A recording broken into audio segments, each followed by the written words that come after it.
The Lemonade War, Chapter 2, by Jacqueline Davies. Chapter 2, Breakup. Breakup. Noun, dissolution of a unit, an organization, or a group of organizations. The Justice Department sometimes forces the breakup of a large corporation into several smaller companies.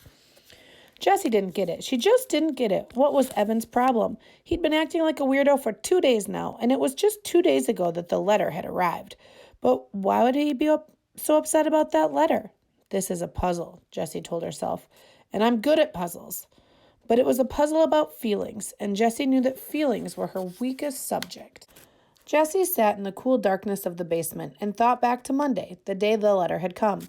Everything had been normal. She and Evan were putting together a lemonade stand in the driveway when the mailman walked up and handed Jessie a bunch of letters.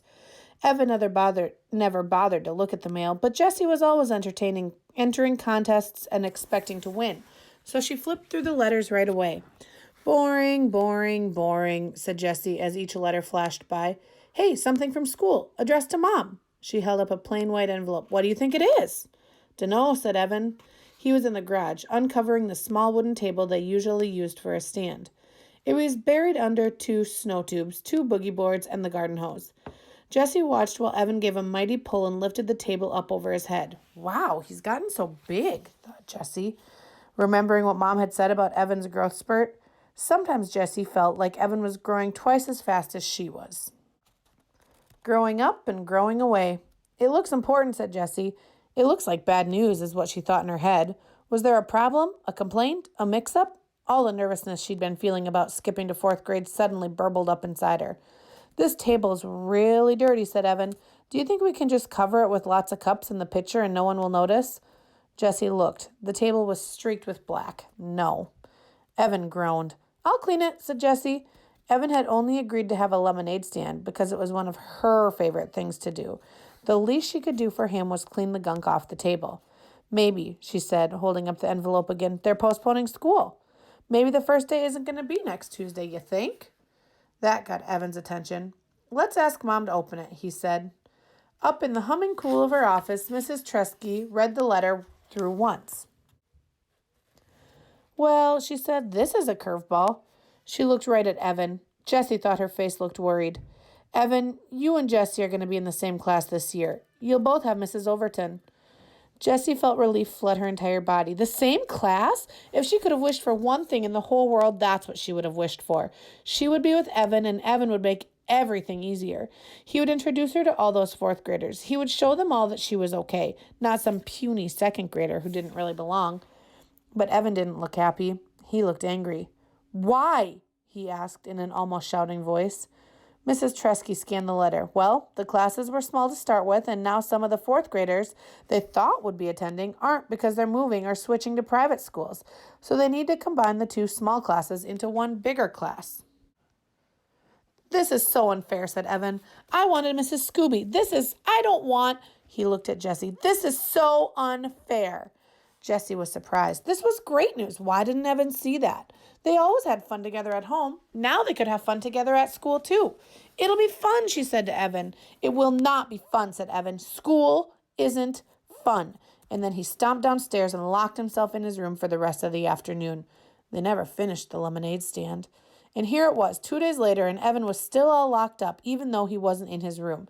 He wouldn't talk to her, and he wouldn't play with her. So Jessie went up to her room and did what she always did when she was upset or angry or sad or confused. She started reading Charlotte's Web. She had read the book 100 times. She was at the good part, the happy part. Wilbur had just been named some pig, and he was getting all sorts of attention from the Zuckermans and the whole town. But Jessie couldn't settle into the happy feeling, the one that usually came when Charlotte said, I dare say my trick will work and Wilbur's life can be saved. Instead, she kept noticing an unhappy feeling, tap, tap, tapping on her shoulder, and it wasn't the unhappy feeling that came from knowing that Charlotte was going to die on page 171. It was Evan. She couldn't stop thinking about what he had said. Jessie could only remember one other time that Evan had said, I hate you, to her. Grandma had been over, and Evan needed help with his math homework. He had that frustrated, screwed-up mouth look that he sometimes got with math or spelling or writing papers. Mom called it his he's gonna blow look. But Grandma couldn't help him because it was all Greek to her. So Jessie had shown him how to do each problem. Well, she'd sort of jumped in and done the problems for him. That was helping, wasn't it? Grandma had called her a girl genius, but Evan had ripped his paper in half and run upstairs shouting, "I hate you," just before slamming his door. That was last year. Jessie rested the book on her stomach and stared at the ceiling. People were confusing. She'd rather do 100 math problems than try to figure out someone else's mixed up feelings, any day of the week. That's why she and Evan got along so well. He'd just tell her straight out, "I'm mad at you because you ate the last Rice Krispies treat." And then she could say, "Sorry, hey, I've got some Starburst in my room. You want them?" And that would be that. Evan was a straight shooter, not like the girls at school, the ones who had started the club. She rolled over onto her side to get away from those thoughts. Across the room against the opposite wall, she noticed the 3 pieces of foam core her mom had bought for Jessie's Labor Day project. Every year, the Rotary Club sponsored a competition for kids to see who could come up with the best display related to the holiday. This was the first year Jessie was old enough to participate, and she had begged her mom to buy old foam core and gel pens and fluorescent paper and special stickers for her display. She was determined to win the prize money, $100, but she hadn't been able to come up with a single idea that seemed good enough. So here it was, just 5 days before the competition, and the foam core was still completely blank.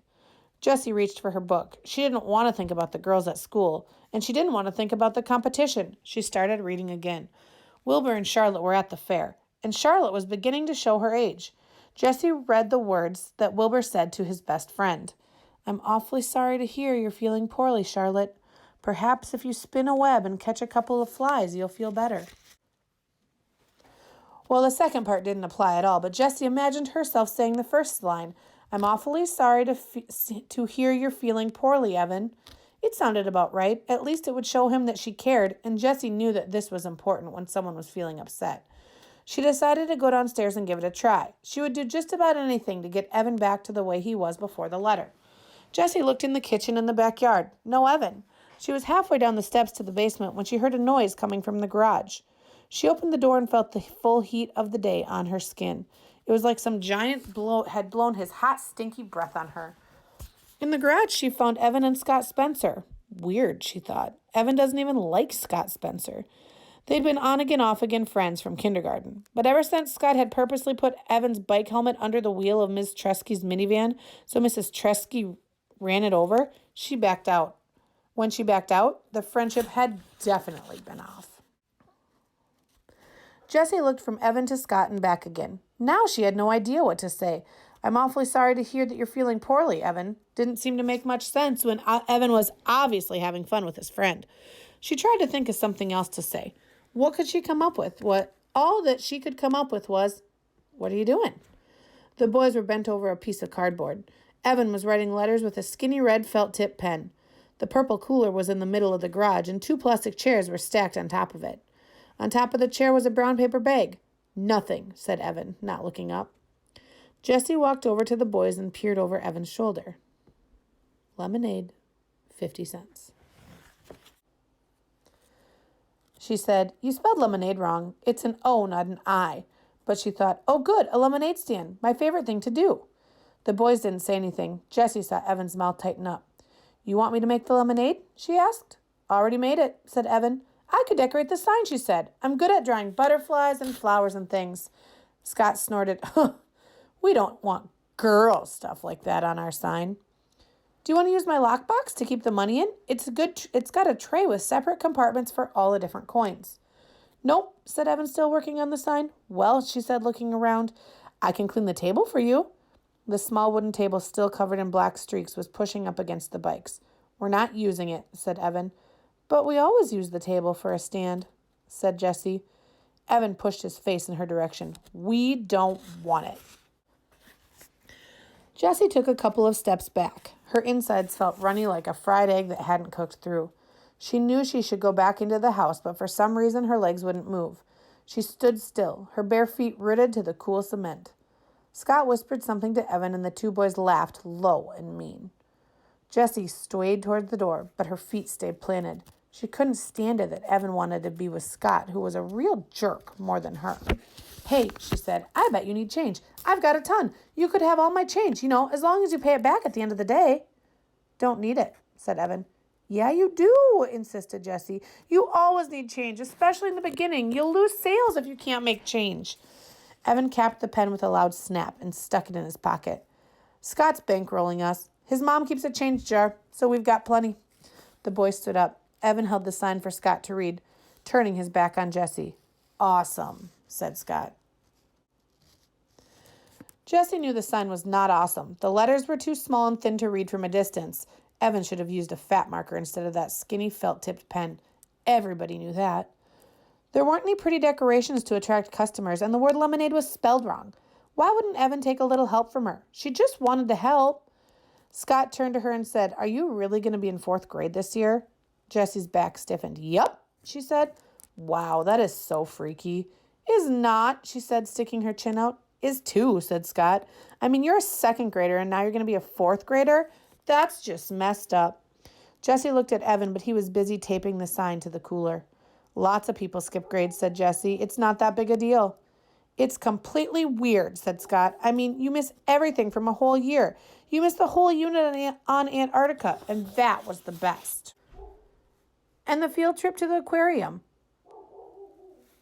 And the thing where we sent letters all over the country. Remember that, Evan? You got a letter from Alaska. That was so cool. Evan nodded, but he didn't look up. It's not that big a deal, said Jessie again, her voice stretched tight like a rubber band. It's like you miss a year of your life, Scott said. It's like you're going to die a whole year earlier than the rest of us because you never had 3rd grade. Jessie felt cold and hot at the same time. Part of her wanted to yell, that doesn't make any sense, but the other part of her felt so freakish, like Scott had just noticed she had 3 legs. Evan stood up and tossed the paper bag to Scott. Then he grabbed the plastic chairs with one hand. Come on, let's go. He reached down to grab one handle of the cooler. Scott grabbed the other, and together they lifted it and began to walk out of the garage. Hey, Evan, said Jessie, calling to their backs. Can I come too? No, he said without turning around. Come on, please. I'll be a big help. I can do lots of things. You're too young, he said sharply. You're just a baby. The boys walked out. You're just a baby? Jessie couldn't believe Evan had said that. After all the stuff they'd done together, and he was only 14 months older than she was, hardly even a full year, and was about to yell back something really harsh, something stinging and full of bite like, oh, yeah? Then she heard Scott say to Evan, man, I can't believe you have to be in the same class as your little sister. If that happened to me, I'd move to South America. Yeah, tell me about it, replied Evan, crossing the street. The words died on Jessie's lips. She watched Evan walking away, getting smaller and smaller. He was deserting her. He wasn't going to stand by her at school. He wasn't going to smooth the way for her. He was going to be on the other side with all of them, looking down on her, telling everyone that she was too young to be a part of the crowd, telling everyone that she didn't belong. Fine for you, Evan Tresky, she said as she marched into the house, her fists balled up at her sides. I don't need you. I don't need you to have fun. I don't need you to run a lemonade stand. And I don't need you to make friends in the 4th grade. Halfway up the stairs, she stopped and shouted, and I am not a baby.